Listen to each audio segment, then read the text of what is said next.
વિદ્યાર્થી મિત્રો, good morning. આજે આપણે ઇંગ્લિશમાં યુનિટ 7 રીડ 1 મંકીઝ પો એનો પાર્ટ 3 જોઈશું.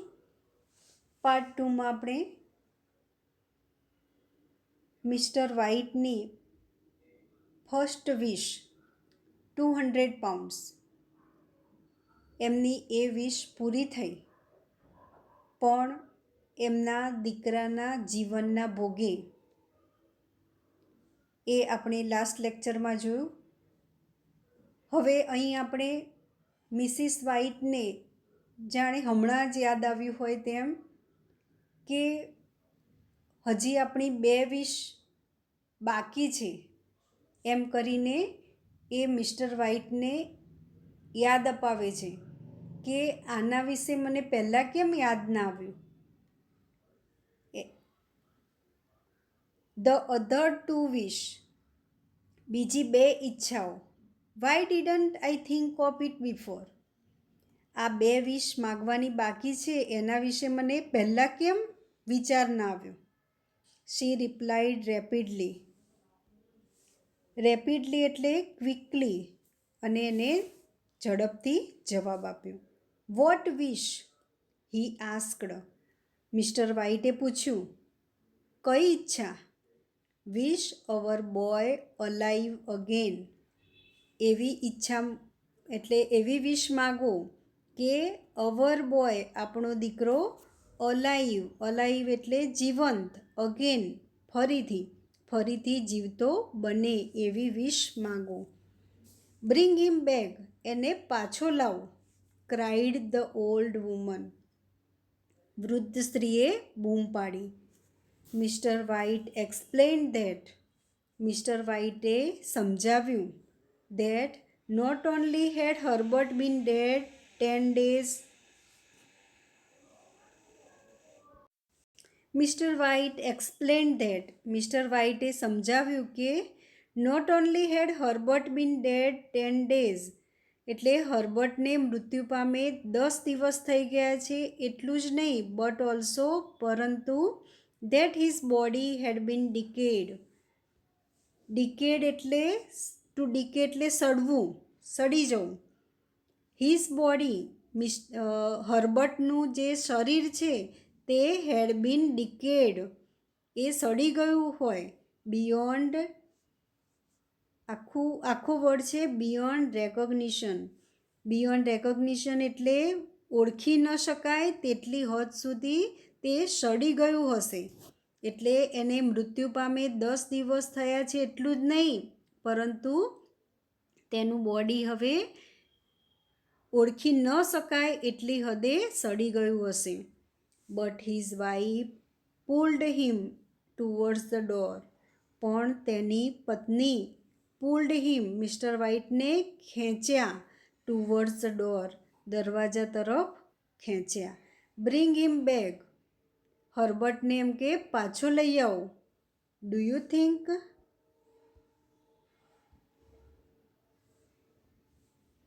Think I am afraid of my own son? તમે એવું વિચારો છો કે હું ફ્રાઇટેન્ડ એટલે ભયભીત થવું, ડરવું, ડર લાગવું. તમે એવું વિચારો છો કે હું મારા પોતાના દીકરાથી ડરું? Mister White took out the monkey's paw. Mister વ્હાઇટે વાંદરાના પંજાને કાઢ્યો અથવા એમના હાથમાં લીધો. એન્ડ રેઝડ હિઝ હેન્ડ, અને તેમનો હાથ ઊંચો કર્યો. આઈ વિશ માય સન અલાઇવ અગેન, અને એમને વિશ માગી. આ એમની સેકન્ડ વિશ હતી. બીજી વિશ માગી કે હું ઈચ્છું છું કે મારો દીકરો અલાઇવ અગેન, ફરીથી જીવતો થાય. ધ પો ફેલ ઓન ધ ફ્લોર, અને આ જે વાંદરાનો પંજો હતો તે ફેલ ઓન, પડી ગયો. ઓન ધ ફ્લોર, જમીન ઉપર પડી ગયો. એન્ડ આફ્ટર ફ્યુ મોમેન્ટ્સ, અને થોડી ક્ષણો પછી, આફ્ટર ફ્યુ મોમેન્ટ્સ થોડી ક્ષણો પછી, અ નોક એટલે દરવાજા ટકોરા પડવા લાગ્યા, ખડખડ એવો અવાજ આવવા લાગ્યો. Was heard at the floor, અને ટકોરાનો અવાજ સંભળાયો. હુ કુડ ધેટ બી? કોણ હોઈ શકે?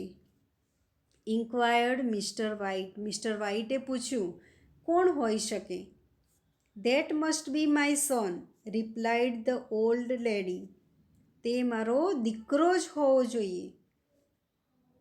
ઓલ્ડ લેડી, વૃદ્ધ સ્ત્રીએ જવાબ આપ્યો. And rain towards the door. અને દરવાજા તરફ દોડી. Don't let it in. એને અંદર આવવા દેતી નહીં. ફોર ગોડ સેક. ભગવાનને ખાતર તેને અંદર આવવા દેતી નહીં. એટલે મિસ્ટર વ્હાઇટે એમની પત્નીના કહેવાથી સેકન્ડ વિશ માગી લીધી. પણ હવે મિસિસ વ્હાઇટને શું કહે છે? એને કહ્યું ને કે that must be my son, એમ કે હર્બર્ટ જ હોવો જોઈએ. એટલે શું કહે છે કે don't let it in.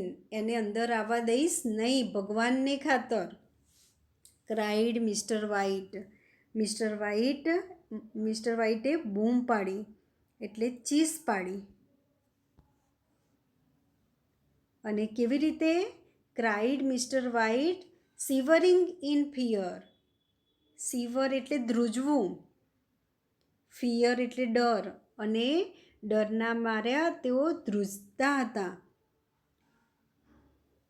ડરથી ધ્રુજતા mister વ્હાઇટે ચીસ પાડી કે તેને અંદર આવવા દઈશ નહીં ભગવાનને ખાતર. You are afraid of your own son, let me go. એટલે મિસિસ વ્હાઇટ કહે છે મિસ્ટર વ્હાઇટને કે you are afraid of your own son. તમે તમારા પોતાના દીકરાથી અફ્રેડ ઓફ એટલે ડરો છો. લેટ મી ગો, મને જવા દો. I am coming Herbert, I am coming. હું આવું છું હર્બર્ટ, હું આવું છું. એ મિસ્ટર વ્હાઇટને કહે છે કે તમે તમારા પોતાના દીકરાથી જ ડરો છો. હું આવું છું હર્બર્ટ, એમ કરીને તે દરવાજા તરફ જાય છે. Mr White સર્ચડ ફ્રેન્ટિકલી. ફ્રેન્ટિકલી એટલે ભયભીત બનીને, પાગલની જેમ. સર્ચ એટલે શોધવું. અને મિસ્ટર વ્હાઇટ પાગલની જેમ ભયભીત બનીને શોધતા હતા. ધ મંકીઝ પો. વાંદરાના પંજાને. એટલે એમને 2 વિશ માગી લીધી. હવે એકદમ એ ભયભીત થઈ ગયા હતા અને ધ્રુજવા લાગ્યા હતા. ડરને કારણે તેઓ ધ્રુજતા હતા. અને એમાં એ પાગલની જેમ વાંદરાના પંજાને શોધવા લાગ્યા. ફિયરફુલ, ભયભીત હતા. Of what was likely to happen. અને શેનાથી એ ભયભીત હતા? જે vote was likely to happen. Happen એટલે બનવું.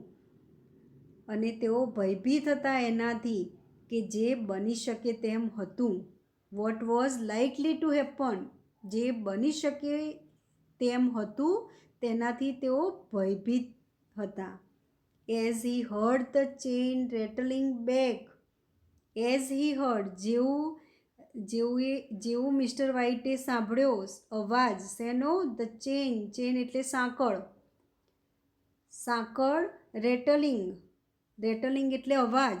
સાંકળનો અવાજ જેવો મિસ્ટર વ્હાઇટે સાંભળ્યો.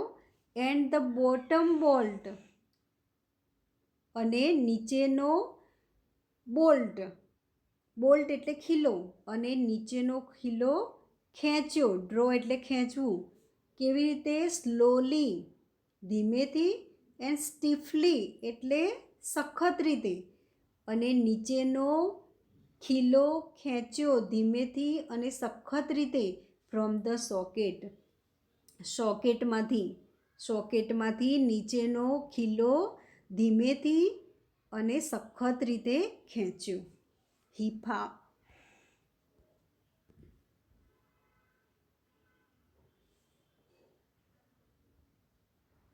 He found the paw and made his third and last wish. અને he found the paw. અને એને પંજાને શોધ્યો. and made અને તેને માગી.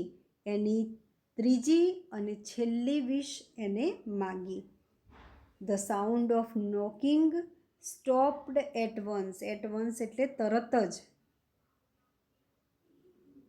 હવે એને જો સેકન્ડ વિશ માગી એટલે શું થયું? દરવાજે ખટખટ એવો અવાજ આવવા લાગ્યો, જાણે કે એમનો દીકરો પાછો આવ્યો હોય એવું મિસિસ વ્હાઇટને લાગ્યું.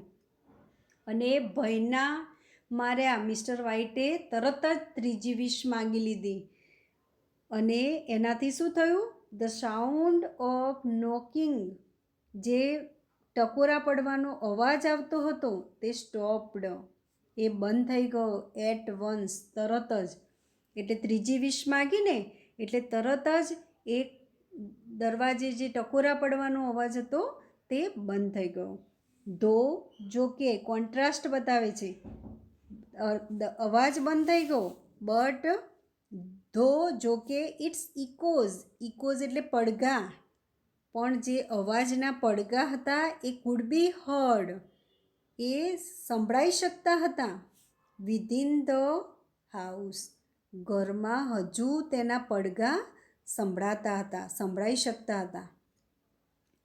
એટલે જે ટકોરા પડવાનો બારણે અવાજ હતો તે ત્રીજી વિશ માગવાથી તરત જ બંધ થઈ ગયો, પણ તેના જે પડઘા હતા એ પડઘા હજી ઘરમાં સંભળાઈ શકતા હતા. સડનલી, તરત જ, એકાએક, there were sound of cracks. અને પછી શું થયું? એકાએક ત્રીજી વિશ માગી એટલે અવાજ બંધ થઈ ગયો, પણ there were sound of cracks, તિરાડો પડવાનો અવાજ આવવા લાગ્યો. એન્ડ થંડર, તોફાન, તોફાન અને તિરાડો પડવાનો અવાજ આવવા લાગ્યો. એકાએક તિરાડો પડવાનો અને તોફાનનો અવાજ આવવા લાગ્યો. The house started collapsing. To collapse એટલે ફોલ, અને ઘર પડવાનું શરૂ થયું. એટલે તિરાડો અને તોફાનના અવાજો આવવા લાગ્યા અને ઘર પણ પડવાની શરૂઆત થઈ ગઈ. ધ રૂફ, છત, વોલ્સ, દિવાલો, એન્ડ સ્ટેરકેસ, નિસરણી, સીડી, સ્ટાર્ટેડ ફોલિંગ ડાઉન. એટલે ઘર પડવા લાગ્યું, એમાં એની છત, દિવાલો અને નિસરણી ફોલિંગ ડાઉન, પડવાની શરૂઆત થઈ ગઈ. દે રશ ટુવર્ડ્સ ધ ગ્રાઉન્ડ. અને તેઓ દોડી ગયા. દે રશ ટુવર્ડ ધ ગ્રાઉન્ડ. તેઓ રશ એટલે ધસી જવું. ટુવર્ડ્સ ધ ગ્રાઉન્ડ, જમીન તરફ ધસી ગયા. And sigh in ડિસએપોઇન્ટમેન્ટ.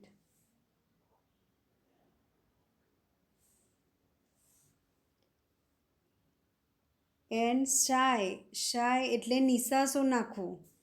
ડિસએપોઇન્ટમેન્ટ એટલે વ્યથા. આમ ટુ ડિસઅપોઇન્ટ એટલે નિસાસો નાખવો, સોરી, નિરાશ થવું. પણ અહીંયા વ્યથા, એમનું દુઃખ, એના માટે આ ડિસએપોઇન્ટમેન્ટ શબ્દ વપરાયો છે. એટલે તેઓ વ્યથામાં એમને નિસાસો નાખ્યો. And then ran towards main gate of the villa. અને પછી દોડી ગયા. ક્યાં? Main gate of the villa. Villa એટલે ઘર. ઘરનો જે મુખ્ય દરવાજો હતો તેની તરફ તેઓ દોડ્યા. એટલે તેઓ એમનું ઘરનું પડવાની શરૂઆત થઈ ગઈ. છત, દિવાલો અને નિસરણી પણ પડવા લાગ્યું. એટલે તેઓ જમીન તરફ દોડ્યા અને વ્યથામાં નિસાસો નાખતા તેઓ ઘરના મેઇન ગેટની, મુખ્ય દરવાજાની તરફ દોડ્યા. આઉટસાઇડ, હવે મેઇન ગેટથી બહાર આવ્યા તો આઉટસાઇડ, બહાર, the street lamp was spreading its light over a calm and empty road. Street light એટલે જે રસ્તા ઉપર લાઇટના થાંભલા હોય તે, એ વીજળીના થાંભલા. વોઝ સ્પ્રેડિંગ, ટુ સ્પ્રેડ એટલે ફેલાવવું, ફેલાવી રહ્યા હતા. ઇટ્સ લાઇટ, તેનો પ્રકાશ, ઓવર એ કામ એન્ડ એમ્પ્ટી રોડ. કામ એટલે શાંત અને એમ્પ્ટી એટલે ખાલી, સુમસામ એટલે શાંત અને ખાલી રોડ ઉપર વીજળીના થાંભલાઓ તેમનો પ્રકાશ ફેલાવી રહ્યા હતા. The spell of the monkey's પો હેડ વર્કડ.